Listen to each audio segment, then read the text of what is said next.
The tomb of King's Chapel congregant Dr. Sylvester Gardiner does not actually contain his remains. Gardiner is famously known for his medical legacy and his namesake, the city of Gardiner, Maine. His wealth and social influence in Boston enabled him to purchase a tomb beneath King's Chapel and several other tombs in New England.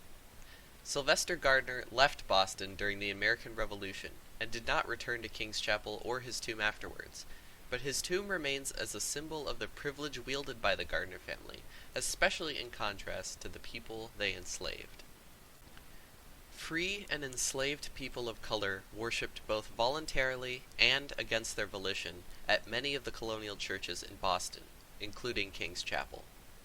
Margaret Hill, a woman of color enslaved by the Gardiners, was one such person. In 1755, she married Lancaster Hill, a free black man who worked as an independent grocer and shopkeeper. Margaret and her husband attended King's Chapel, but shared in few of the privileges possessed by the Gardiners.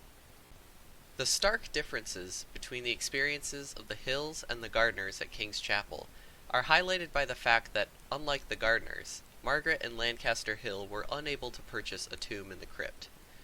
Dr. Gardiner and his family were interred in the crypt of Trinity Church in Newport, Rhode Island.